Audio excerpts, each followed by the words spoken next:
हैं, हम लोग खुदा हैं, हम बचाएंगे हिंदुस्तान की संस्कृति, हम बचाएंगे समाज की रीतियों को और हम मिटाएंगे समाज की कुरीतियों को। भाई आप कौन है? कौन है आप? इतिहास बनाने चले हैं, इतिहास का ई भी नहीं मालूम है इनको। और जो पढ़ लिख के लोग जो इतने रिसर्च और शोध करने के बाद अब बना रहे हैं फिल्में, आप उनसे जाके उलझ रहे हैं। और बात करने का एक तरीका होता है, कहीं उलझन है, कोई डिसएग्रीमेंट है तो जाके बतियाइए, बात कीजिए कि कहाँ भाई प्रॉब्लम क्या है, या कोर्ट जाइए, पुलिस के पास जाइए।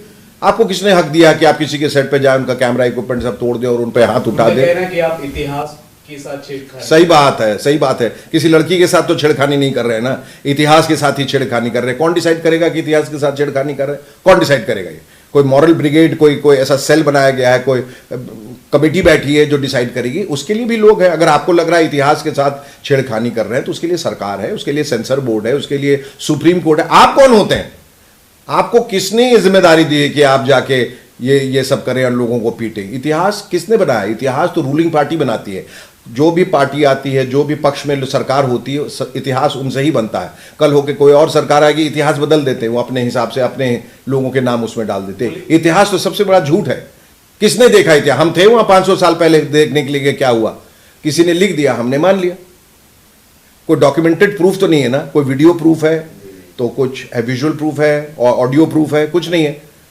तो काहे का छेड़खानी आप कह रहे हैं? इतिहास ये बेवकूफियां है। 5 लोग हिरासत में लिए गए थे और उनको जिंदगी भर हिरासत में रखना चाहिए। छूट गए। हाँ, तो छूटेंगे ही वो, यही तो है, छूट के फिर वही हरकतें करेंगे। वो क्या फायदा हुआ उनको एक दिन के लिए हिरासत में? हम पर कोई एहसान कर रहे हैं आप एक दिन उनको बंद करके?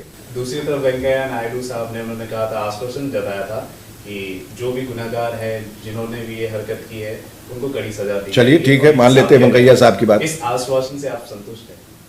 भाई आश्वासन के अलावा हमारे पास विकल्प क्या है? सरकार तो खाली आपको आश्वासन ही दे सकती है, ढाढ़स बंधा सकती है, अश्योरेंस देगी। जब कर लेगी तो हम बधाई दे देंगे, नहीं करेगी तो।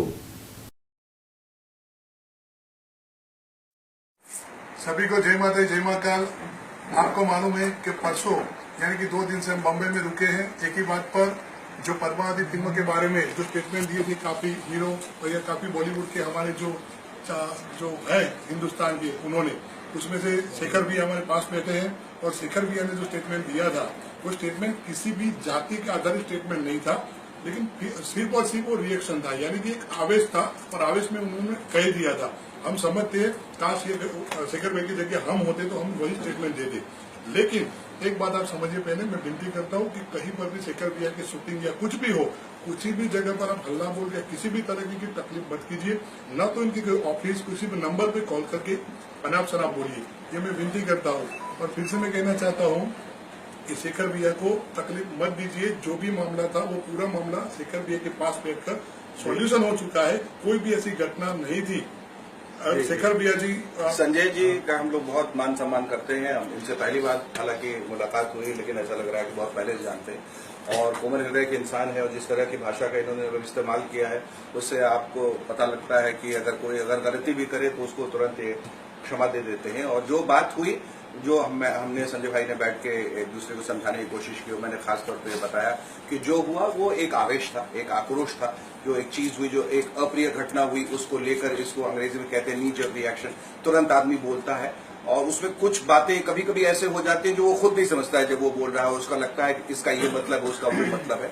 सारे जाति, समुदाय, वर्ग, व्यक्ति विशेष जितने हैं, सबका हम बहुत आदर सम्मान करते हैं। खास तौर पे राजपूतों का, क्षत्रियों का, जिनकी वजह से हमारे देश का इतिहास न सिर्फ मैं बल्कि हिंदुस्तान का हर शख्स उनकी इज्जत करता है। और जाने अनजाने अगर कोई ऐसी बात से किसी को आहत पहुंचाए या भावना को ठेस पहुंची तो उसके लिए मैं क्षमा प्रार्थी हूँ, क्योंकि देखिए क्षमा मांगने वाला कभी छोटा नहीं होता। वो अगर आपको लगता है कि अनजाने में भी आपसे गलती हुई और आप कह रहे हैं आप क्षमा प्रार्थी हैं, तो वो बात जो है वो लोगों तक पहुंचनी चाहिए और लोगों को बात जो है सही परिवेश में वो बात समझनी चाहिए। हम सब जो यहाँ बैठे हैं दूसरे का मान सम्मान करते हैं और हम फिल्म इंडस्ट्री में हैं और हमारा काम है आप लोगों का मनोरंजन करना।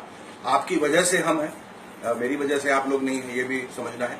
लेकिन ये होता है कि कभी कभी परिवार में किसी को बोला जाता है। वैसे तो देखा जाए पूरा हिंदुस्तान ही एक ही परिवार, उस परिवार के अंदर दूसरा एक परिवार है और एक परिवार के अंदर भी कभी कभी थोड़े बहुत उतार चढ़ाव आते हैं, उसी तरह और बातें सुलझा ली जाती है, परिवार आगे बढ़ता है। तो इस बात को बिल्कुल आप लोग नजरअंदाज कर लें और दिल पे न लें।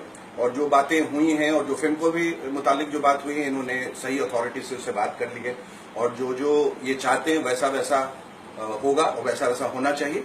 और अगर नहीं होता है वैसा, उसके लिए कानून है और हम सब आपका साथ देंगे। और एक बार फिर से संजय जी का हम शुक्रिया अदा करना चाहते हैं और थोड़ा सा दुख भी प्रकट करते हैं कि इतने दूर से उनको यहाँ पर आना पड़ा। अगर ये फोन से भी कह देते तो हम वीडियो बना के आप लोगों को भेज सकते हैं। बस सभी लोगों से फिर से विनती है, जय माता दी, जय माता। जय माता। जय माता।